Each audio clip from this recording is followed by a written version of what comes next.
샬롬 샬롬 샬롬 샬롬. 하나님 사랑합니다. 여러분 주 안에서 사랑합니다. 오늘 역대상 9장 말씀, 예루살렘에 정착한 회막 문지기 말씀입니다. 17절 문지기는 살림과 국가 이렇게 시작하죠. 예루살렘에 정착한 회막 문지기들의 이름이 쭉 나열되어 있어요. 9장에서는 지금까지 이스라엘 12지파의 족보를 기록한 목적이 무엇인지 이것이 드러나고 있어요. 그래서 바벨론 포로에서 돌아온 자들의 내용별, 직무별, 또한 출신별로 구분하고 실려 있어요. 또한 포로 귀환 후 예루살렘에 거주한 이스라엘 백성들의 족보, 거주지, 그리고 맡겨진 직무와 더불어 여러 가지들을 소개하고 있습니다. 그리고 사울의 족보가 9장에 다시 언급이 되죠. 첫 번째 2절에서 9절까지 예루살렘에 거한 자들 바벨론으로 끌려갔어요. 그죠? 9장 1절에 온 이스라엘이 계보대로 계수되어 그들은 이스라엘 왕조 실록에 기록되니라. 유다가 범죄함으로 말미암아 바벨론으로 사로잡혀 갔더니 그들이 땅 안에 있는 성읍에 처음으로 거주한 이스라엘 사람들은 제사장들과 레위 사람들과 느디님 사람들이라. 유다 자손과 비냐민 자손과 에브라임과 므낫세 자손 중에서 예루살렘에 거주하는 자는 유다의 아들 베레스 자손 중에 우대이니 그는 암미우스의 아들이요 오므리의 손자요 이므리의 증손이요 바니의 현손이며 실제 실로 사람 중에서는 맏아들 아사야와 그의 아들들이요 세라 자손 중에서는 여우엘과 그의 형제 690명이요 베냐민 자손 중에서는 핫손 노아의 증손 호다위아의 손자 무술람의 아들 살루요 여로함의 아들 이브느야와 미그리의 손자 오시의 아들 엘라요 이브니아의 증손 루웰의 손자 스다바의 아들 무술람이요. 9절에 또 그 형제들이라 그들의 계보대로 계수하면 956명이니 다 종족의 가문의 우두머리들이라. 계수하면 956명이고 모두 다 가문의 우두머리들이다 이렇게 소개되어 있습니다.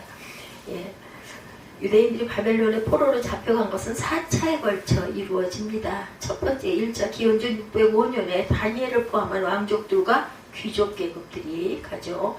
두 번째는 기원전 597년 그러니까 8년 만이에요. 야외긴 왕을 포함한 사람들이 끌려갔고 세 번째는 기원전 586년에 시드기야 왕과 백성들이 끌려가는 사건이 일어나죠. 마지막 네 번째는 581년 5년 후 유다에 남은 사람들이 마저 끌려갑니다. 이는 유다의 범죄함으로 인한 하나님의 징계였다 이렇게 말씀하죠. 다니엘을 포함한 왕족들과 귀족 계급들의 끌려감이 나타나 있어요. 다니엘 1장 3절에 왕이 화관장 아스구나스에게 말하여 이스라엘 자손 중에서 왕족과 귀족 몇 사람과 곧 흠이 없고 용모가 아름다우며 모든 지혜를 통찰하며 지식에 통달하며 학문에 익숙하여 양궁에 설만한 소녀를 데려오게 하였고 그들에게 갈대아 사람의 학문과 언어를 가르치게 하였고 또 왕이 지정하여 그들에게 왕의 음식과 그가 마시는 포도주에서 날마다 쓸 것을 주어 3년을 기르게 하였으니 그 후에 그들은 왕 앞에 서게 될 것이더라. 그들 가운데 유다 자손과 다니엘과 하나냐와 미사엘과 아사랴가 있었다. 다니엘의 세 친구들이 소개가 되네요. 7절에 화관장이 그들의 이름을 고쳐 다니엘은 벨드사살이라고 하나냐는 사닥이라고 미사엘은 메삭이라고 아사랴는 아벤느고라 하였더라. 바뀐 이름들이 소개가 돼서 나오고 있습니다. 유다의 포로로 에르미야 24장 5절에도 이스라엘의 하나님이 여호와께서 이와 같이 말씀하시니라. 내가 이곳에서 옮겨 갈대아인의 땅에 이르게 한 유다 포로를 이 좋은 무화과 같이 잘 돌볼 것이다 이렇게 말씀하고 있어요. 그래서 귀환의 의미가 2절에 나타나죠. 그들의 땅 안에 있는 성읍에 처음으로 거주한 이스라엘 사람들은 제사장들과 레위 사람들과 느디님 사람들이다 이렇게 소개가 되어 있어요. 이스라엘 백성이 하나님께 범죄하여 이방의 포로로 잡혀가서 그곳에 거하다가 본성에 돌아오게 되는 것은 곧 여호와의 구원을 의미한다 이렇게 말씀하고 있습니다. 귀환에서 예루살렘에 다시 거주하게 되는 것 야훼 구원을 의미한다. 돌아오게 하셨어요. 시편 85편 1절에 야훼 주께서 주의 땅에 은혜를 베푸사 야곱의 포로된 자들이 돌아오게 하셨으며 2절에는 그의 백성의 죄악을 사하시고 그들의 모든 죄를 덮으셨나이다. 그 본성에 거하게 되는 에스라 2장 70절. 이에 제사장들과 레위 사람들과 백성 몇과 노래하는 자들과 문지기들과 느디님 사람들이 각자의 성읍에 살았고 이스라엘 무리도 각자의 성읍에 살았더라. 이렇게 증거합니다. 예루살렘에 거주한 자들에 대해서 역대기 저자는 포로 귀환 이후 유다의 신정국가로서의 합법성을 내세우기 위하여 예루살렘 거민들의 명단을 기록하였다. 2절이죠. 그들의 땅 안에 성읍에 처음으로 거주한 이스라엘 사람들은 제사장들과 레위 사람과 느디님 사람들이라 소개되어 있습니다. 예, 하나님의 성에 시편 46편 4절에 한 시내가 있어 나의 홀로 하나님의 성곧 지존하신 이의 성소를 기쁘게 하도다. 베레스의 아들 역대상 2장 5절. 베레스의 아들은 헤스론과 하물이요. 6절에 세라의 아들은 시므리와 에단과 헤만과 갈볼과 다란이 모두 5사람이요. 5사람들이라 소개가 되죠. 제사장과 레위인들에 대해서는 10절에서 14절까지 증거하고 있습니다. 제사장 중에는 여다야와 여호아랍과 야긴과 하나님의 성전을 맡은 자 아사랴이니 그는 힐기야의 아들이요 무술람의 손자요 사독의 증손이요 무라요스의 현손이요 아히두베의 5대 손이며 또 아다야이니 그는 여로함의 아들이요 바스훌의 손자요 말기야의 증손이며 마아세니 그는 아다엘의 아들이요 아세라의 손자요 무술람의 증손이요 무실레밋의 현손이요 인멜의 오드손이며 그 형제들이니 가족의 가문의 우두머리라. 하나님의 성전에 임무를 수행할 수 있는 자는 모두 1760명이더라. 1760명이다 이렇게 소개하고 있어요. 14절까지 레위 사람 중에서는 무라리 자손 스마야이니 그는 하수의 아들이요 아스라김의 손자요 하사가의 증손이며 박박갈과 헤레스와 갈랄과 마따냐이니 그는 마가의 아들이요 시그리의 손자요 아섭의 증손이며 또 오바디아이니 16절 그는 스마야의 아들이요 갈랄의 손자요 여두둔의 증손이요 베레기아이니 그는 아사의 아들이요 엘가나의 손자라 느도바 사람의 마을에 거주하였더라. 여기까지 증거되어 있습니다. 가장 먼저 귀환한 자들에 대한 그 소개였었죠. 그래서 제사장들에 있어서 예루살렘으로 돌아온 무너진 성전을 재건하고 제사 제도를 회복해서 하나님께 참된 예배를 드리는 것은 이들의 당면한 과제였다. 가장 시급하게 가장 먼저 일으켜야 할 그 문제는 제사를 다시 예배를 드린 일들이었다. 또한 이들은 하나님의 이름으로 백성들을 축복하고 율법을 가르치고 그들을 깨우치는 일을 하게 됩니다. 그래서 백성들은 새롭게 하나님의 역사하심과 그분께 순종하는 법을 배우게 되었어요. 아론의 자손의 제사장들에 대해서 레위기 1장 5절에 그는 야훼 앞에서 그 수송아지를 잡을 것이요 아론의 자손 제사장들은 그 피를 가져다가 회막문 앞 제단 사방에 뿌릴 것이며 그는 또 그 번제물의 가죽을 벗기고 각을 뜰 것이요 하나님의 전을 위해서 수종을 들 자들에 대해서 에스라 8장 17절에 가시비아 지방으로 보내어 그곳 족장 이또에게 나아가게 하고 이또와 그의 형제 곧 가시바 지방에 사는 느디님 사람에게 할 말을 일러주고 우리 하나님의 성전을 위하여 섬길 자를 데리고 오라 하였더니 이렇게 증거하죠. 귀환한 레위인들에 대해서 14절에 아까 제가 거기까지 읽은 것 같아요. 레위 사람 중에서는 무라리 자손 스마야이니 이렇게 말씀하고 있죠. 바벨론 포로 생활에서 귀환한 레위인들은 각기 그 조상들이 맡았던 직무에 따라 유사와 재판관, 성전 문지기, 성전의 기고관리, 찬송하는 자 등으로 구분되어서 봉사합니다. 아마도 이들은 하나님의 전에 그 일에 수종들 재능이 있는 제사장들의 지시에 따라서 사회 질서와 예배의식을 회복하는 데 주력했던 것 같아요. 하나님께서는 이스라엘 여러 지파 가운데 레위 지파를 특별히 선택하시죠. 그리고 그들로 하여금 성전에서 봉사하도록 한다. 선지자 스마야에 대해서 열왕기상 10장 22절에 하나님의 말씀이 하나님의 사람 스마야에게 임하여 이르되 이렇게 말씀하죠. 마따냐에 대해서 역대상 9장 15절에 오늘 본문 15절에 또 박박갈과 헤레스와 갈랄과 마따냐이니 그는 미가의 아들이요 시므리의 손자요 아섭의 증손이다 이렇게 소개되어 있어요. 그래서 사울과 요나단의 계보가 또한 계속해서 초대왕 사울에 대해서 39절에서 증거하고 있습니다. 35절에서 44절까지는 역대상 8장 29절에서 40절과 거의 같은 사울의 가계가 기록되어 있어요. 반복된 본문들 분석해 보면 첫째로 사울왕의 조상 여다엘의 아들들로 구성되어 있는 것이 보이죠. 39절로 넘어가 보죠. 28절부터 그 중에 어떤 자는 섬기는 데 쓰는 기구를 맡아서 그 수요대로 들어가 수요대로 내오며 어떤 자는 성소의 기구와 모든 그릇과 고운 가루와 포도주와 기름과 유향과 향품을 맡았으며 30절입니다. 제사장의 아들 중에 어떤 자는 향품으로 향기름을 만들었으며 고라 자손 살룸의 맏아들 마따디아라는 레위 사람은 전병을 굽는 일을 맡았고 또 그의 형제 그앗 자손 중에 어떤 자는 진설하는 떡을 맡아 안식일마다 준비하였더라. 또 찬송하는 자가 있으니 그 레위 우두머리라. 그들은 골방에 거주하면서 주야로 자기 직분에 전념함으로 다른 일은 하지 아니하였더라. 그들은 다 레위 가문의 우두머리며 그들의 족보의 우두머리로서 예루살렘에 거주하였더라. 기브온의 조상 여이엘은 기브온에 거주하였으니 그의 아내 이름은 마아가요. 예, 그의 맏아들은 압도니요 다음은 술과 기스와 바알과 넬과 나답과 그돌의 아히오마 스가랴와 머글롯이며 머글롯은 시므임을 낳았고 그들은 그들의 친족과 더불어 마주하고 예루살렘에 거주하였더라.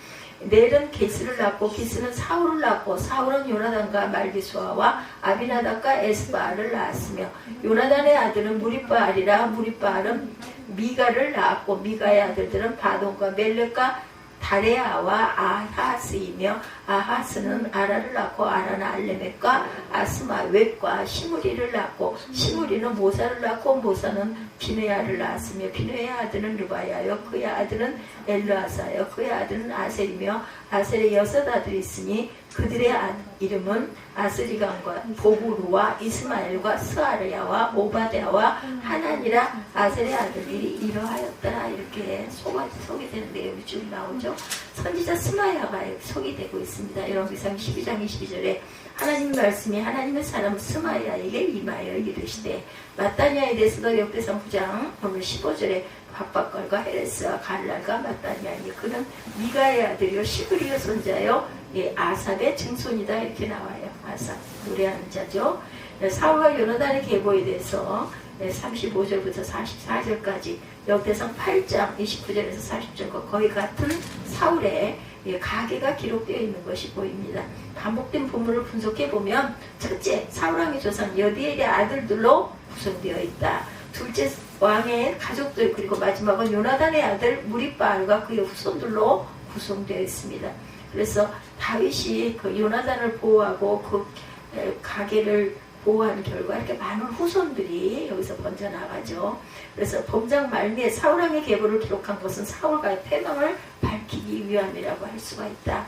그래서 요나단으로 인해서 나중에 레위 자손들이 크게 번성하는 그러한 아주 은혜가 축복이 있어요. 하나님의 뜻이 다윗을 통하여서 그나마 요나단이 죽을 뻔했었죠.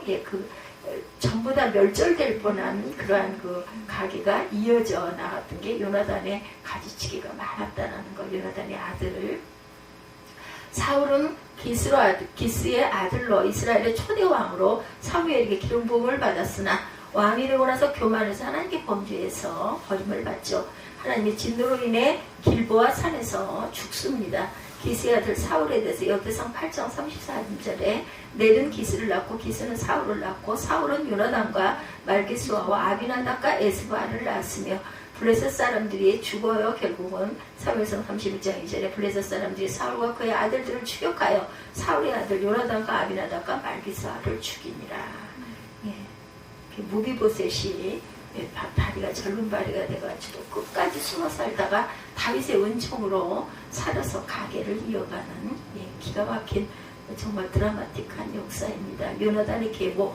요나단은 사울왕의 아들임에도 불구하고 다윗을 대적하지 않고 사랑하죠. 그런 다윗이 왕이 된 후에 자기 집을 돌봐달라고 당부했어요. 그래서 다윗은 요나단의 언약을 기억하고 그 가정에 은혜를 끝까지 베풉니다. 이 요나단의 아들 무리바알을 통해 많은 자손들이 퍼졌고 번창하게 되죠. 무리바알의 아비 요나단입니다. 역대상 8장 33절에 넬은 기스를 낳고 기스는 사울을 낳고 사울은 요나단과 말기수아와 아비나답과 에스바알을 낳았으며 요나단의 아들은 무리바알이라 무리바알은 미가를 낳고 미가의 아들들은 바돈과 멜렉과 디레아와 아하스이며 항상 왕의 상에서 같이 식사를 했던 무리바알이죠. 너와 내 아들과 내 종들은 그를 위하여 땅을 갈고 거두어 내 주인의 아들에게 양식을 대주어 먹게 하라. 그러나 내준의 아들 무비보셋은 항상 내 상에서 부덕을 먹으리라 하리니 시바는 아들이 15명이요 종이 20명이라 이렇게 증거하죠. 그래서 이스라엘 백성들은 범죄에서 바벨론의 포로로 잡혀갔지만 하나님의 긍휼에 의해서 회복되어 다시 예루살렘으로 귀환하게 됩니다.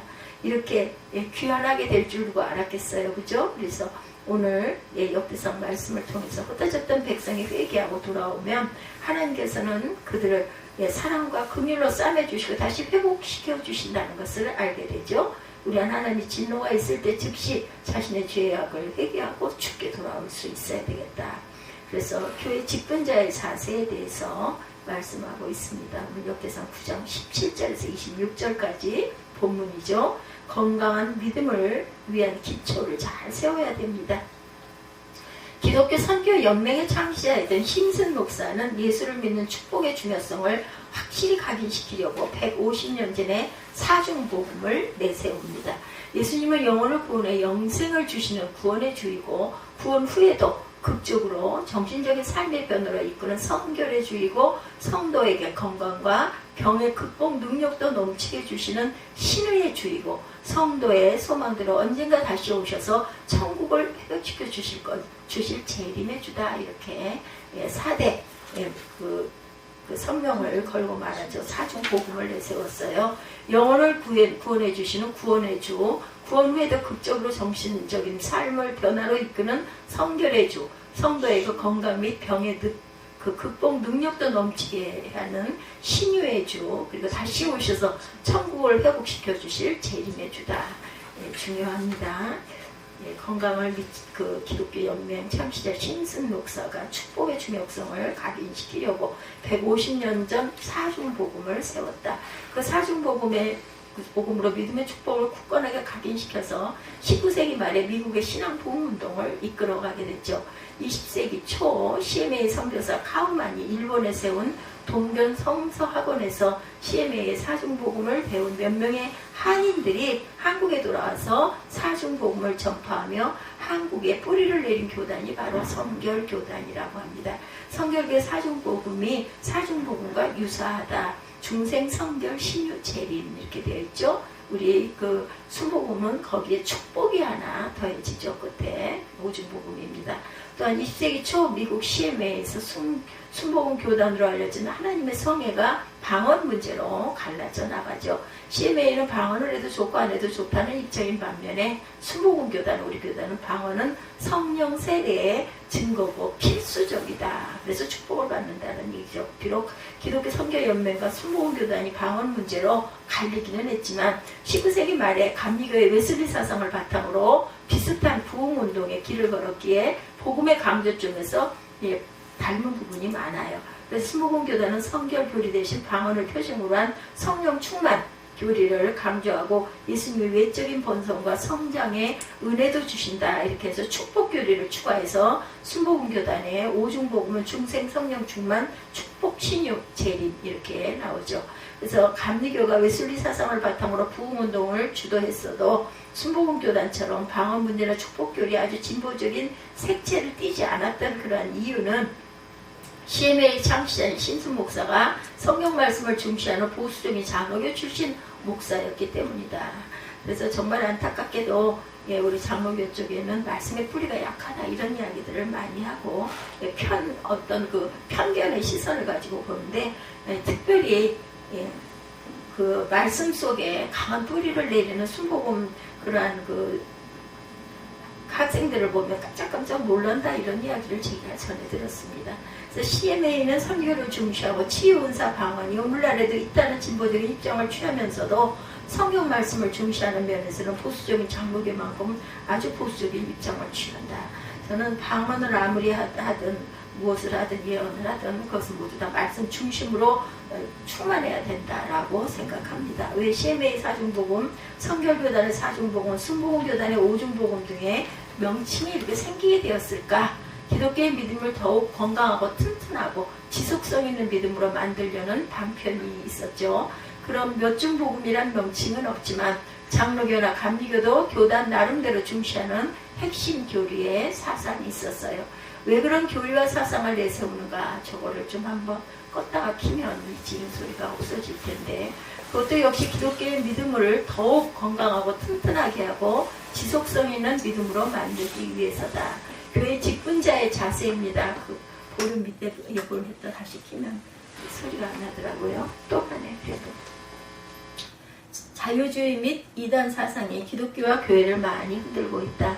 그럴수록 기독교는 기초사상의 뿌리가 튼튼해야 하고 교회도 기초 뿌리가 튼튼해야 한다. 교회를 건강하고 튼튼하고 지속성 있게 만들려면 가장 중요한 것은 건강한 복음, 말씀이 건강해야 됩니다. 또한 건강한 비전, 건강한 리더, 건강한 성도들도 필요하죠. 그 사중 기초가 굳건할 때 교회는 건강해진다. 교인이 건강한 교회 생활을 하기 위해서 기초가 굳건해야 되죠. 어떤 기초가 필요할까? 많이 있겠지만 사중 기초로는 주의를 잘 지켜야 되고 성도의 교제, 선교 마인드를 갖고 있어야 된다. 선교하려고 하는 그런 비전을 갖고 있어야 되겠죠. 또한 교회 봉사를 잘해야 되겠죠. 다 중요합니다. 주일성수 성도의 교제, 선교하려고 하는 마음가짐, 정신, 교회 봉사. 첫째 주일 성수에는 아주 필수적으로 주일은 꼭 잘 지켜야 합니다.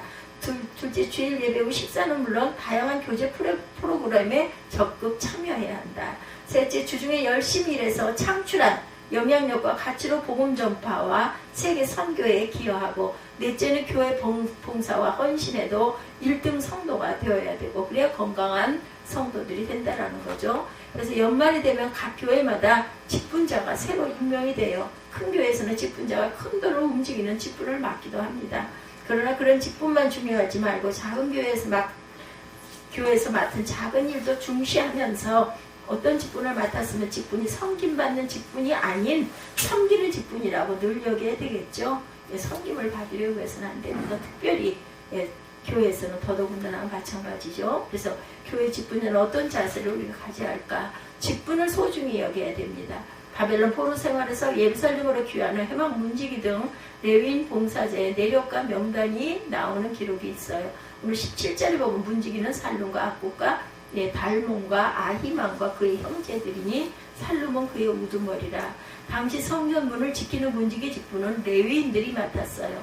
성전 문지기 기본 직무는 아침에 성전문을 열고 저녁에 닫는 것이죠. 언뜻 보면 비천한 직무 같지만 실제로는 그렇지 않았다는 거예요.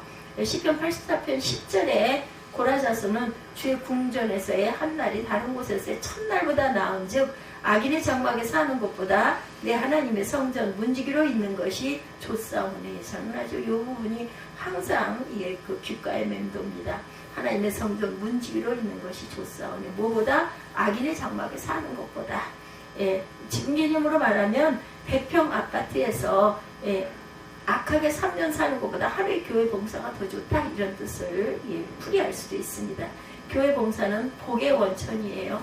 청소하고 식사를 준비하고 설거지하는 것처럼 어떻게 보면 가장 낮은 그 급으로 보이는 봉사도 하나님은 더욱 소중하게 보신다. 결국 교회 봉사 중 어떤 것도 소중하지 않은 것은 없어요. 그런 의식을 가지고 교회 직분을 소중히 여기며 신실하게 살아갑시다. 두 번째, 직분을 힘써 수행할 줄 알아야 되겠다. 살룸 휴와 문지기들은 왕의 문 동쪽 곳 레위 자손 진영의 문지기였죠. 18절에 보여 나옵니다. 왕의 문은 왕궁에서 성전으로 연결된 길에 있는 성전 동문으로 사도행전 3장에 언급되어 있어요.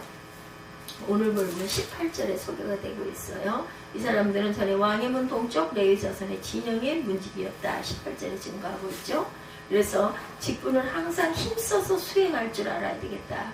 귀하게 여길 줄 알아야 되고 힘써 수행하라. 결국은 살룸교와 문지기들은 왕의 문 동쪽 곳 레위 자손 진영의 문지기였죠. 왕의 문은 왕궁에서 성전으로 연결된 길에 있는 성전 동문으로 사도행전 3장에 언급된 미문, 같은 문입니다. 미문과 같은 문이다.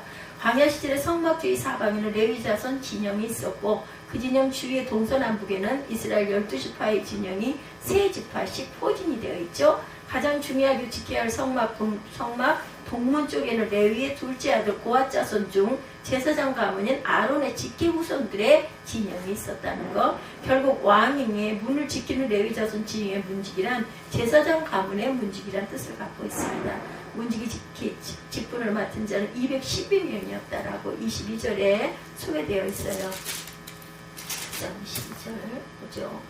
예. 택함을 입어 문지기가 된 자가 모두 212명이니 그는 그들의 마을에서 그들의 계보대로 계수된 자요 다윗과 선견자 사무엘이 전에 세워서 이 직분을 맡긴 자라. 그들과 그의 자손이 그 순찰을 쫓아 야훼 성전 곧 성막문을 지켰는데 문지기가 동서남북 사방에 섰고 그들의 마을에 있는 형제들은 아래마다 와서 그들과 이래마다 와서 그들과 함께 있으니 이는 문지기의 우두머리 된 레위 사람 넷이 중요한 직분을 맡아 하나님의 성전 모든 무언과 곳간을 지켰습니다. 이렇게 증거하고 있죠. 예, 그것은 자기 직분을 힘써 수행하는 삶으로 도전이 됩니다. 그러나 교회를 지키겠다고 매일 교회에 나올 필요는 또한 없다는 거죠. 성도들이 주중에 일터와 배움터에서 삶으로 예배를 드리는 것 아주 중요합니다. 아브라함처럼 인물되는 길을 준비하는 것도 힘써 직분을 수행하는 것이라는 것. 그래서 직분을 함께 감당할 줄 알아야 되겠다. 당시에 성전 문지기 시스템을 어떻게 운영했는가? 문지기들과 그들의 자손이 그 순찰을 쫓아 야훼의 성전과 성막문을 지켰으며 23절에 이렇게 말씀하고 있죠. 그들과 그들의 자손이 순찰을 쫓아 야훼 성전 성막문을 지켰는데 문지기의 동서남북 사방에 섰고 그들의 마을에 있는 형제들은 이래마다 와서 그들과 함께 있으니 이는 문지기의 우두머리 된 레위 사람 넷이 중요한 직분을 맡아 하나님의 성전 모든 방과 곳간을 지켰습니다. 그들은 하나님 성전을 맡은 직분이 있으므로 성전 주위에서 밤을 지내며 아침마다 문을 여는 책임이 그들에게 있었더라. 이렇게 17절에 소개가 되어 있어요. 그래서 항상 이렇게 주님께서 우리에게 주신 어떤 작은 것도 귀하게 여기고 성결하게 지켜나갈 줄 알아야 된다. 하나님이 사랑하는 마음과 공동체 연대의식이 이렇게 견고해져요. 교회를 지키기 위해서는 각각의 달란트와 특성을 따라 동쪽에 선 교인, 서쪽에 선 교인, 남쪽에 선 교인, 북쪽에 선 교인들은 다 필요하다는 것. 그렇게 각각의 직분에 따라 함께 합력해서 섬기면 그 교회가 건강하고 튼튼한 교회로 자라가게 됩니다. 교회에서 직분을 수행할 때 서로의 직분을 인정해주고 고맙게 여기고 힘써 협조해야 되겠죠. 어떤 교인은 주일 예배 때 출석 인원이 적으면 침울해진다고 그래요. 그것도 교회 사랑의 모습 중에 하나입니다. 그때 불평거리와 원망거리와 시비거리를 찾으면 상황은 더 안 좋아집니다. 침울한 상황을 내가 더 기도하고 더 그 목까지 열심히 참여하는 그런 그 사람들을 교회를 이끌어드리는 교회의 그 사기를 높이는 존재가 되겠다고 새롭게 다짐하는 계기로 승화를 시킬 필요가 있다. 이렇게 부족할 때일수록 그처럼 교회를 아끼고 생각하는 마음을 잘 승화시키고 직분을 함께 감당할 때 하나님은 교회에 복을 내려주실 것이다. 직분 이상의 책임을 또한 질 줄도 알아야 되겠다. 성전 문지기는 문만 지키는 역할만 하지 않았어요. 문지기들 중에 뽑혀 리더가 된 레위 사람 넷은 중요한 직분을 맡아서 성전의 문 부분만 지킨 것이 아니라 성전 모든 방과 곳간도 지켰다라고 26절에 소개되어 있습니다. 26절 문지기의 우두머리 된 레위 사람 넷이 중요한 직분을 맡아 하나님의 성전 모든 방과 곳간을 지켰습니다. 그들은 하나님의 성전을 맡은 직분이 있으므로 성전 주위에서 밤을 지내며 아침마다 문을 여는 책임이 그들에게 있었더라. 그 중에 어떤 자는 섬기는 데 쓰는 기구를 맡아서 그 수요대로 돌아가고 수요대로 내오고 또한 어떤 자는 성소의 기구가 모든 그릇과 고운과로 포도주와 기름과 유향과 향품을 맡았으며 또 제사장의 아들 중에 어떤 자는 향품으로 향기름을 만들었으며 고라 자손 살룸의 맏아들 마띠야라 하는 레위 사람은 전병을 굽는 일을 맡았으며 그의 형제 그아 자손 중에 어떤 자는 진설하는 떡을 맡아 안식일마다 준비하였더라. 또 찬송하는 자가 있으니 그 레위 우두머리라. 그들은 골방에 거주하여 주야로 자기 직분에 전념함으로 다른 일은 하지 아니하였더라. 그들은 다 레위 가문의 우두머리며 그들의 족보의 우두머리로 예루살렘에 거주하였더라. 기브온의 조상 아이엘은 기브온에 거주하였으니 그의 아내 이름은 마아가라. 그의 맏아들은 압돈이요 다음은 술과 기스와 바알과 멜과 나답과 그들과 아히오와 스가랴와 머글롯이며 머글롯은 시므함을 낳았으니 그들은 그들의 친족과 더불어 마주하고 예루살렘에 거주하였더라. 39절에 넬은 기스를 낳고 기스는 사울을 낳고 사울왕의 여기 소개가 되죠. 사울은 요나단과 말게수아와 아비나답과 에스바알을 낳았으며 요나단의 아들은 무비 바알이라 무비 바알은 미가를 낳았고 미가의 아들들은 비돈과 멜렉과 테레스와 아하스이며 아하스는 아라를 낳고 아라는 알레멕과 아스마웻과 시므리를 낳고 시므리는 모사를 낳고 모사는 비누아를 낳았으며 비누아의 아들은 느바야요 그의 아들은 엘르사아사요 그의 아들은 아셀이며 아셀이 6 아들이 있으니 그들의 이름은 아스라감과 보그루와 이스미엘과 스아랴와 오바댜와 하나니라. 아셀의 아들들은 이러하였더라. 44절까지 내용이었죠. 당시 레위인들은 문지기 직분만 맡은 것이 아니었죠. 제가 쭉 읽은 것처럼 레위인들은 성전 기구와 용품을 관리하고 만들었어요. 어떤 레위 사람은 전병 굽는 일을 맡았고 어떤 사람은 진설하는 떡을 맡아서 안식일마다 준비했다. 오늘날로 말하면 교회에서 안내위원이 동시에 식탁 봉사도 했다, 이런 뜻입니다. 그것은 직분 이상의 책임을 암시합니다. 반면에 레위인 중 찬송을 맡은 우두머리는 찬송에 전념하도록 다른 직분을 하지 않았다. 그만큼 찬양 봉사를 중요시했다는 것이 나타나죠. 레위인들은 다양하게 자기 맡은 직분대로 성전 봉사를 했고 교회에서도 그렇게 자기에게 맡겨진 일을 잘 감당하고 교회 직분에는 귀천이 없다는 것, 성가대 주일학교 안내와 식사 청소 봉사, 재정관리 봉사 모두 다 중요한 것들이죠. 자기 맡은 자리에서 굳건하게 자기 직분을 잘 감당할 때 그 교회가 건강하고 튼튼하게 자라간다는 것, 그때 하나님 그 교회에 좋은 인물도 주시고 선한 영향력도 넘치게 해주신다는 것을 오늘 에베소서 9장 말씀을 통해서 교회 직분의 자세, 이런 부분에 대해서 함께 은혜를 나눴습니다. 우리 주님께 결단 드리고 축도를